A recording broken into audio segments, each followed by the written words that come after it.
Na katika kurejea kama anavyosema Mwenyezi Mungu Subhanahu wa Ta'ala, wa bu'ulatuhunna ahaqqu biraddihinna, mume kama ambavyo yeye ndo anayetoa talaka, mume akisema nimekurejea mke wangu, au akitenda kitendo cha kumrejea mkewe, mke haihitajiki akubali, hailazimishwi akubali kwamba nimekubali kurejewa. Mwenyezi Mungu Subhanahu wa Ta'ala asema mume akishakurejea tayari ndoa imerudi, haihitaji kabuli ya mke. Na hii ni hikma ya Mwenyezi Mungu Subhanahu wa Ta'ala katika kuzihifadhi ndoa. Wa bu'ulatuhunna ahaqqu biraddihinna, na waume zao wana haki ya kuwarejesha katika ndoa zao. Hili ni jambo la pili, akitamka neno lolote linalofahamisha kwamba amemrejea, atakuwa amemrejea. Jambo la tatu ambalo linamfanya mume awe amemrejea mkewe ni kufanya kitendo chochote kinachoonyesha mahaba, kinachoonyesha mapenzi. Jambo lolote ambalo wanafanya mke na mume, akilifanya mume katika hali ya eda, talaka itakuwa imevunjika na ndoa itakuwa imerudi.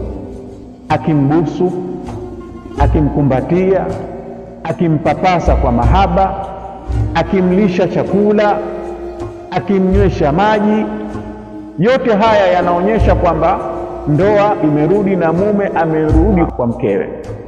Na utaona kwamba kumrejea mke ni jambo sahali sana, ni jambo jepesi sana. Na ikumbukwe kwamba katika hali hii ya kumrejea, ya kuruhusiwa kumrejea mume, mke anatakiwa bado awe katika nyumba ya mumewe.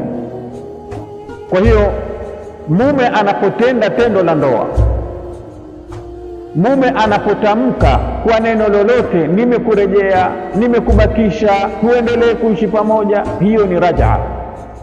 Mume akimkumbatia, akimbusu, akimpapasa, akimlisha, akimnywesha maji mkewe kwa mahaba, ndoa itakuwa imerudi. Hii ndio maana ya rejea, bila ya mahari mapya na bila ya ndoa mpya.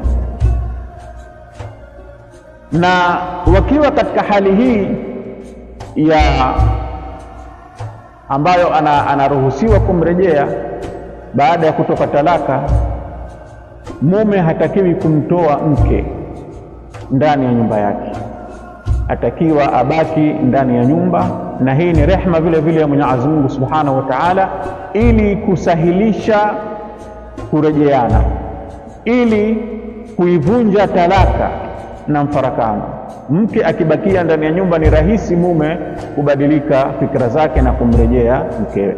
Hii ndio talaka rejea. Talaka rejea ni haki ya mume kumrejea mkewe bila ya ndoa mpya na bila ya mahari mapya, akiwa katika hali ya eda.